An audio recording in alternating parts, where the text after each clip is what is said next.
الحمدللہ وکفی وسلام علی عبادہ الذین اصطفی اما بعد اعوذ باللہ من الشیطان الرجیم بسم اللہ الرحمن الرحیم وسارعوا الی مغفرۃ من ربکم وجنۃ عرضها السماوات والارض اعدت للمتقین صدق اللہ العظیم۔ محترم سامعین، قرآن کریم میں اللہ تبارک و تعالی جگہ جگہ پر اپنے بندوں کو جنت اور اپنی مغفرت کی طرف دعوت دیتے ہیں۔ سورہ آل عمران کے اندر اس آیت کریمہ کے اندر اللہ تبارک و تعالی نے اپنے بندوں کو جنت کی طرف دعوت دی ہے، اور جنت کی طرف دعوت دیتے ہوئے یوں ارشاد فرمایا وَسَارِعُوا إِلَى مَغْفِرَةٍ مِّن رَبِّكُمْ، کہ تم اپنے رب کی مغفرت کی طرف دوڑو اور جنت کی طرف دوڑو۔ اور اس جنت کی صفت کیا ہے؟ وَجَنَّةٍ عَرْضُهَا السَّمَاوَاتُ وَالْأَرْضُ، اس جنت کی چوڑائی زمین و آسمان کی طرح ہے۔ جس جنت کی چوڑائی زمین و آسمان کی طرح ہے، اب ہم اس سے اندازہ لگا لیں کہ اس جنت کی لمبائی کتنی ہوگی۔ اور اللہ تبارک و تعالیٰ نے یہ جنت کن کے لیے بنائی ہے؟ قرآن کریم میں اللہ تبارک و تعالیٰ نے اس کے بارے میں بھی ارشاد فرما دیا۔ آگے اللہ تبارک و تعالیٰ فرماتے ہیں اعدت للمتقین، اللہ تبارک و تعالیٰ نے یہ جنت اپنے متقی، اپنے سے ڈرنے والے پرہیزگار بندوں کے لیے بنائی ہے۔ اگر ہم قرآن کریم میں غور کریں تو کئی جگہ پر اللہ تبارک و تعالیٰ نے اپنے محبوب، اپنے متقی اور اپنے سے ڈرنے والے بندوں کے اوصاف بیان فرمائے ہیں، لیکن اس آیت کریمہ کے اندر اللہ تبارک و تعالیٰ نے عجیب و غریب انداز میں اپنے متقی بندوں کے اوصاف بیان فرمائے ہیں۔ رب ذوالجلال ارشاد فرماتے ہیں الذین ينفقون فی السراء والضراء والکاظمین الغیظ والعافین عن الناس واللہ یحب المحسنین۔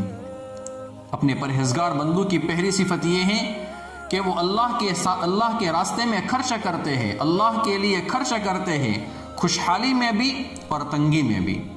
اب میں اس کی یہاں پر تھوڑی سی وضاحت کروں۔ خوشحالی کے اندر، مالداری کی حالت میں بندے کے پاس پیسے ہو اور بندہ اللہ کے راستے میں خرچ کرے، یہ بات سمجھ میں آتی ہے، لیکن اللہ نے آگے یہ ارشاد کیوں فرمایا کہ وہ اللہ کے راستے میں خرچ کرتے ہیں خوشحالی میں بھی اور تنگی میں بھی؟ علماء نے یہاں پر 3 باتیں لکھی ہیں۔ نمبر 1، اللہ تبارک و تعالیٰ یہ بتانا چاہتے ہیں کہ میرے راستے میں خرچ کرنا یہ صرف مالداروں کا کام نہیں ہے، غریب بھی اپنی حیثیت کے مطابق کچھ نہ کچھ خرچ کر سکتا ہے۔ جس طریقے سے میں مالداروں کو ان کے خرچ کرنے کی وجہ سے بہترین بدلہ دوں گا، اسی طریقے سے غریب کو بھی میں بہترین بدلہ دوں گا۔ آگے اللہ تبارک و تعالیٰ فرماتے ہیں والضراء، اسی کے بارے میں دوسری بات آپ کی خدمت میں پیش کروں۔ اللہ تبارک و تعالیٰ یہ بتانا چاہتے ہیں کہ جو بندہ تنگی کی حالت میں میرے راستے میں خرچ کرے گا، جب میں اس کو برکت دوں گا، جب میں اس کو مالدار بناؤں گا، تو اللہ تبارک و تعالیٰ مزید اس کو خرچ کرنے کی توفیق دیں گے۔ گویا کہ اللہ تبارک و تعالیٰ بتانا چاہتے ہیں کہ جو بندہ غربت کی حالت میں کچھ نہ کچھ خرچ کرتا رہے گا، میں مالداری میں اس کو مزید توفیق دوں گا۔ تیسری بات علماء نے جو یہاں پر یہ لکھی ہے وہ یہ ہے کہ جو بندہ اللہ کے راستے میں خرچ کرتا ہے اور اپنے مال سے لوگوں کو فائدہ پہنچاتا ہے، وہ انسان کبھی بھی کسی کا حق نہیں دبائے گا۔ تو اللہ تبارک و تعالیٰ نے پہلی صفت یہ بیان فرمائی الذین ينفقون فی السراء والضراء، میرے متقی اور پرہیزگار بندے وہ ہیں جو میرے راستے میں خرچ کرتے ہیں، میرے لیے خرچ کرتے ہیں، مجھے راضی کرنے کے لیے خرچ کرتے ہیں، خوشحالی میں بھی اور تنگی میں بھی۔ دوسری صفت اللہ تبارک و تعالیٰ آگے بیان فرماتے ہیں والکاظمین الغیظ والعافین عن الناس، وہ غصے کو پینے والے لوگ ہیں، لوگوں کو معاف کرنے والے ہیں۔ یعنی اس کا مطلب کیا ہے کہ ان کے اوپر اگر کوئی بندہ ظلم کرتا ہے، ان کو ستاتا ہے، ان کو تکلیف پہنچاتا ہے، تو غصے میں آ کر اور غصے کی وجہ سے وہ انتقام نہیں لیتے ہیں، بلکہ کیا کرتے ہیں، جب ان کو غصہ آتا ہے تو وہ غصے کو پی جاتے ہیں۔ صرف غصے کو پیتے نہیں ہیں، والعافین عن الناس، اللہ کے لیے لوگوں کو معاف بھی کر دیتے ہیں۔ اس جگہ پر امام بیہقی رحمۃ اللہ علیہ نے ایک واقعہ لکھا ہے۔ حضرت علی بن حسین رضی اللہ تعالیٰ عنہما کا یہ واقعہ ہے۔ امام بیہقی فرماتے ہیں کہ ایک مرتبہ حضرت علی بن حسین وضو کر رہے تھے اور باندی ان کو لوٹے کے اندر سے پانی ڈال رہی تھی۔ اسی دوران باندی کے ہاتھ سے وہ لوٹا گر گیا جس کی وجہ سے حضرت علی ابن حسین کے کپڑے گندے ہو گئے۔ انہوں نے غصے کی وجہ سے اس کی طرف دیکھا، غصے کی نظر سے دیکھا۔ باندی سمجھ گئی کہ میرے سردار غصے میں آ گئے ہیں، تو باندی نے قرآن کریم کی یہ آیت پڑھی، وَالْكَاظِمِينَ الْغَيْظَ۔ میرے آقا مجھ سے غلطی ہو گئی ہے، مجھ سے گناہ تو ہوا ہے، میں نے غلطی تو کی ہے، آپ کا غصہ آنا بالکل صحیح اور درست ہے، لیکن اللہ اپنے متقی بندوں کے اوصاف قرآن کریم میں ارشاد فرماتے ہیں، بیان فرماتے ہیں، وَالْكَاظِمِينَ الْغَيْظَ۔ میرے متقی اور پرہیزگار بندے تو وہ ہیں جو غصے کو پی جاتے ہیں، لہٰذا آپ بھی اپنے غصے کو پی جائیے۔ حضرت علی بن حسین نے فرمایا، میری باندی جا، میں نے اپنے غصے کو پی لیا۔ اس باندی نے قرآن کریم کی دوسری آیت پڑھی، وَالْعَافِينَ عَنِ النَّاسِ۔ میرے آقا آپ نے اپنے غصے پر تو کنٹرول کر لیا ہے، ہو سکتا ہے کہ آپ نے مجھے معاف نہ کیا ہو۔ حضرت علی بن حسین نے فرمایا، جا، میں نے تجھے معاف بھی کر دیا۔ باندی ہوشیار تھی، اس نے قرآن کریم کی تیسری آیت پڑھی، وَاللَّهُ يُحِبُّ الْمُحْسِنِينَ۔ میرے آقا جب آپ نے غصے کو پی لیا ہے، جب آپ نے مجھے معاف بھی کر لیا ہے، اب آپ مجھ پر احسان کا معاملہ بھی فرما لیں۔ حضرت علی بن حسین نے فرمایا، میری باندی، میری پیاری خدا کی بندی، جا، میں نے تجھے آزاد کر لیا ہے۔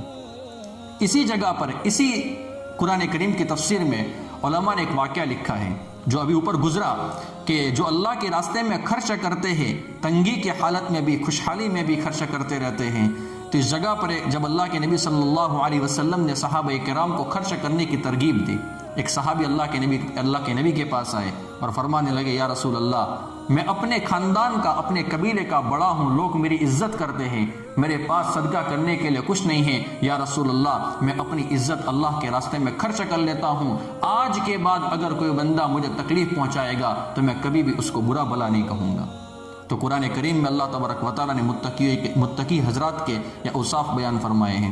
آگے اللہ تبارک و تعالیٰ فرماتے ہیں، والذین اذا فعلوا فاحشۃ او ظلموا انفسهم ذکروا اللہ فاستغفروا لذنوبهم ومن یغفر الذنوب الا اللہ ولم یصروا علی ما فعلوا وهم یعلمون۔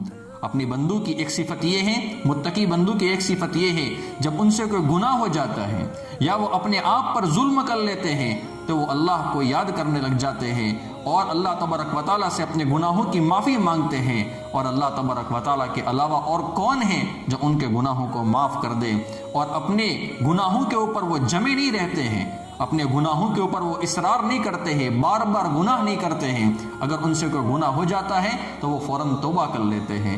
خلاصہ اس آیت کریمہ کا یہ ہے کہ اللہ کے متقی اور پرہیزگار بندوں کی ایک صفت یہ ہے، جب ان سے کوئی گناہ ہو جاتا ہے فوراً اللہ کو یاد کرنا شروع کر لیتے ہیں اور فوراً اللہ تبارک و تعالیٰ کی طرف رجوع کرتے ہیں اور اللہ تبارک و تعالیٰ سے معافی مانگتے ہیں کہ اللہ ہم سے گناہ ہو گیا ہے، ہم کو معاف فرما لیں۔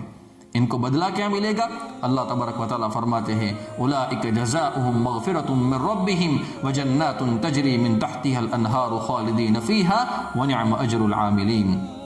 یہ ہے وہ لوگ جن کا صلہ ان کے پروردگار کی طرف سے مغفرت ہے، اور وہ باغات ہے جن کے نیچے دریا بہتے ہوں گے، جن میں انہیں دائمی زندگی حاصل ہوگی۔ کتنا بہترین بدلہ ہے جو کام کرنے والوں کو ملنا ہے۔ یہ اللہ تبارک و تعالیٰ نے اپنے متقی پرہیزگار بندوں کے اوصاف بیان فرمائے ہیں۔ ان آیت کریمہ کا خلاصہ بتانے کا مقصد یہ ہے کہ ہم بھی اپنی زندگی کے اندر وہ اوصاف پیدا کریں، ہم بھی تقویٰ پیدا کریں، ہم بھی اللہ تبارک و تعالیٰ سے ڈرے، ہمارے دل کے اندر جہنم کا خوف ہو، اللہ کے عذاب کا خوف ہو، اللہ تبارک و تعالیٰ کی عظمت ہو، ہم بھی اللہ کے راستے میں کچھ نہ کچھ اپنی حیثیت کے مطابق خرچ کرتے رہے، لوگوں کی مددیں کرتے رہے، لوگوں کے اوپر رحم کا معاملہ کرے، شفقت کا معاملہ کرے، بڑوں کا اکرام کرے، چھوٹوں کے ساتھ شفقت کا معاملہ کرے۔ اگر ہم یہ صفتیں اپناتے رہیں گے اور اللہ تبارک و تعالیٰ سے اپنے گناہوں کی موت تک معافی مانگتے رہیں گے تو اللہ تبارک و تعالیٰ ہمیں بھی اپنی اس جنت کا وارث بنائے گا۔ اللہ تبارک و تعالیٰ مجھے اور آپ کو کہنے سننے سے زیادہ عمل کرنے کی توفیق عطا فرمائے۔ وآخر دعوانا ان الحمد للہ رب العالمین۔